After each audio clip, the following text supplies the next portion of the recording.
Hello everybody, it's Jen. Welcome back to another design team project for Not2Shabby. Don't forget to use your coupon code JEN10 to save 10% off your total purchase.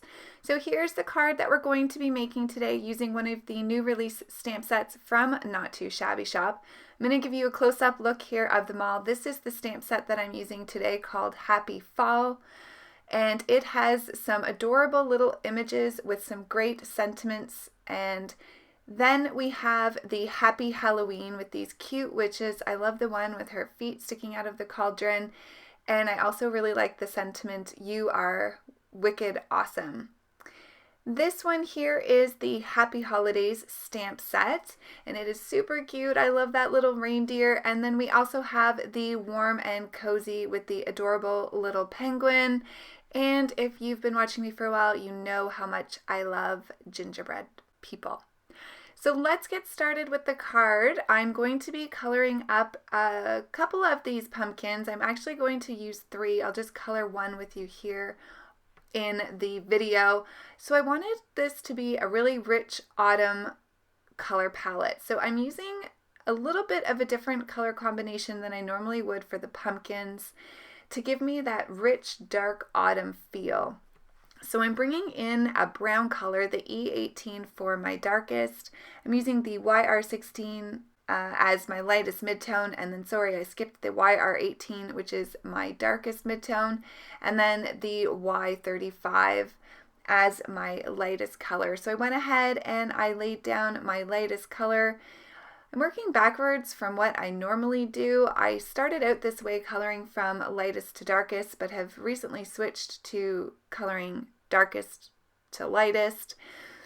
And it's amazing how you kind of get used to a style, and it takes practice to get back into a new way of doing things. But I wanted these colors to blend really well, so I started out with the Y35, then went in with the YR16, the YR18, and now I'm bringing in that really dark, rich brown color, and I love the way these pumpkins turned out. Now, as I said, I'm using these colors for a rich autumn feel. I wouldn't go quite this dark. I wouldn't add the brown in for, let's say, jack-o'-lantern, or if I was doing Halloween pumpkins. But I really love how these turned out. And I also use the same color combination for our little raven's beak there. So you can see here I had to work these colors a little bit, and I'm going to bring in that Y35 now. I do find there's quite a variation from the Y35 to the YR16, even though they're placed together on the hex chart that Sandy Allnut created. So I'm just going to do a little bit of tip to tip here. I'm touching the Y35 to the YR16 to help me out with that blend.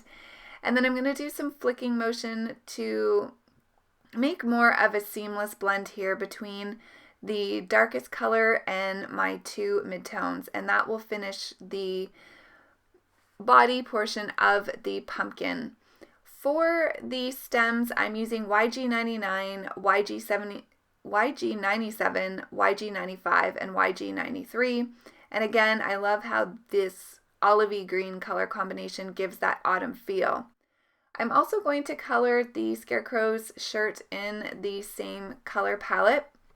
So here's where I'm just laying down my lightest marker. Then I'm coming in with the YG99, and I'm going to lay down where I want the darkest shadows. I'm also going to do that little patch on his hat in the green color as well. So once I got down that darkest color, I'm bringing in the YG97 and blending that out now with the YG95, leaving just a little bit of area for the lightest color, our YG93. And I just love this kind of rich olivey green color for the Scarecrow. Decided to go ahead and color the grass at the bottom of our Scarecrow here in the same color combination, and then I will be fussy cutting these images out.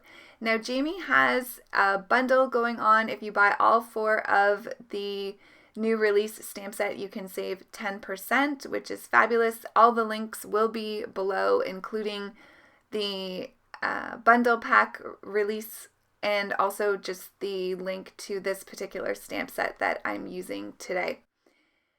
So for our Scarecrow's pants, I went with a darker blue, kind of like a denim. So I'm using the B99, the B97, the B95, and B93. Now, I made a little bit of a mistake here when I was laying down my lightest color, and that's why it's always great to start with your lightest. I accidentally colored in some of the straw with that lightest blue marker, so just went in with my colorless blender to fix that up, and then I will color that appropriately once I get to that spot. So for his face and hands, I'm using a really light fair skin combination here, the E11, the E00, and then I decided I wanted it even lighter, so I brought in the E000, bringing in the R02, I think is the one I used. That went so quickly. The R02 for the cheeks and his nose. And then for the straw, I'm using E33, E53, and E51. So it will also be a really light color for the straw. I do believe I actually come in with a little bit of a darker brown afterwards, just to give me a little bit more shadow, to bring some more depth to the image. Now, as I was coloring this, I forgot to color the little stand that he is standing on. I will go ahead and color that off screen once I notice. I didn't actually even notice until I started fussy cutting the image. Kind of laughed. Sometimes when you are in that mindset of coloring, you sometimes miss things. But I will fix that up, and you'll see that once I move on to the rest of the card. So for the hat, I decided to do a darker brown. I'm using E49, which is the darkest color. E79 is my darkest midtone, the E77 as my lightest midtone, and then the E71. So starting out again with the lightest marker, and then going in with that darkest, and then working my way back down. Now I will go over this a second time. I found that I didn't get enough contrast the first time I colored it, and I believe I actually do that second passing off screen. I think that was just something that I noticed after I finished coloring the images and was fussy cutting it out. So I will darken that up a little bit, just because I felt like the pumpkins had so much contrast. I needed my Scarecrow to equally have as much contrast. So don't be afraid to go over your images a second time if they're not the way you want them. So I colored up the little raven or crow, and now we can move on to creating the card. So this is a Bristol Smooth cardstock. The paper that I used to color my images on was the Spectrum Noir Premium cardstock, but I love Bristol Smooth for blending. So I'm just bringing in the Stormy Sky and Faded Jeans Distress Oxide, and I'm just going to create a sky background here with these Distress Oxides and my mini cloud stencil from MFT, which is probably my most used stencil that I have. I don't have a huge collection of stencils, but this one and the brick stencil from MFT, I find myself reaching for all the time. So I'm not worried about that little spot on the bottom. That's going to get covered up by the panel that I'm going to use for the grass. I went ahead and cut out this cloudy border frame using the Nitpicky Fall pattern paper from Fawn. Grabbed some green cardstock out of my stash and used a stitched border die. That's from the Palm Trees stamp set. I love that it gives a little hill. Also using the Fawn Spooky Fence border die here to just add a little bit of interest to the background. So this little panel that I'm working on is going to fit nicely inside the cloudy border frame that I cut out. And I actually have already gone ahead and popped that border frame onto some foam squares. So I wanted to have this fence in behind the grass, and I wanted to have it so that it would follow that natural curve of the hillside. So once I figure out how I want these placed, I'm going to go ahead and I'm going to snip this fence. Now where I've made the cut will be hidden by the Scarecrow image, so I'm not worried about that. When I laid down that hillside grass there, I made sure not to go right up to the edge so I could tuck that fence behind it. So you're going to see here, I'm just going to gently put that behind our hillside and then just sort of lay it in behind and onto the card panel. So I am going to trim this up just a little bit more, and then I'm going to go ahead and do the same thing with the other side. So it just, cutting it gives it that nice flow with the hill that I've made. So don't be afraid to play with your dies and stretch them as much as possible so you can get really good use out of them. Once I get that trimmed up, I'm going to go ahead and figure out where I want my pumpkins. Now, I did want two of the pumpkins behind the fence, and I wasn't able to tuck them down as far as I could, so they're not quite, the bottoms aren't quite behind that fence, which kind of bugs me a little bit.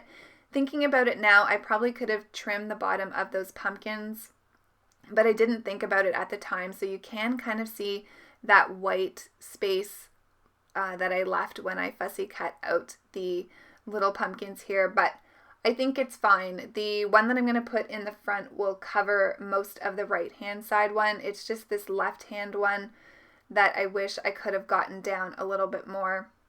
I tucked it as much as possible, but I think it turned out cute in the end. So I'm just going to figure out here where I want to adhere my Scarecrow and the last pumpkin. I'm going to have it so that the stem of the pumpkin is actually kind of coming over top of the Scarecrow just for some added interest. Going ahead and using this really adorable heart knit pattern. This is from the same paper pad as the one I used for the frame. Once I get that down, I can go ahead and adhere my panel. So everything is going to be flat to the card except for the frame. So I'm going to try to center that up as much as possible. I'm going to go ahead and remove the release paper from the foam squares, and then I'm going to add the frame before laying down my last couple of images here. Didn't quite get it lined up where I wanted the first time. However, I do get it perfectly placed this second time, and I'm just going to press down those foam squares. There was quite a few of them on there, so I'm just going to press those down, make sure they're good and adhered to the card base, and then I can go ahead and work on getting these last two elements together. So I am going to adhere the pumpkin to the Scarecrow first, just using my art glitter glue. And so I'll kind of tuck that pumpkin in behind, and then, like I said, have that stem out front. Once I get that done, I'll just add a little bit more glue to those areas that I didn't add glue to the first time. So just adhering down that stem and then the grass to the bottom of the pumpkin, and then I can go ahead and add my glue to the entire image and place that down. And here's where you can see that where I trimmed up that fence is not visible once these two images are down on the card. So for the sentiment, I'm using a slanted sentiment die from MFT, and then I'm using the Sentiment Scarecrow Kisses, which comes in the Happy Fall stamp set. I absolutely love the font used for this sentiment. I'm going to trim that up a little bit, and then I'm going to adhere that, tucking the right-hand side behind the frame.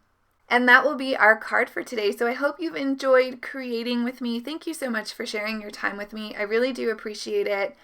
Love to know what you think about the new stamp sets. Leave a comment below and I'll be sure to answer you back. I'll see you really soon in the next video. Have a great day, everyone. Bye.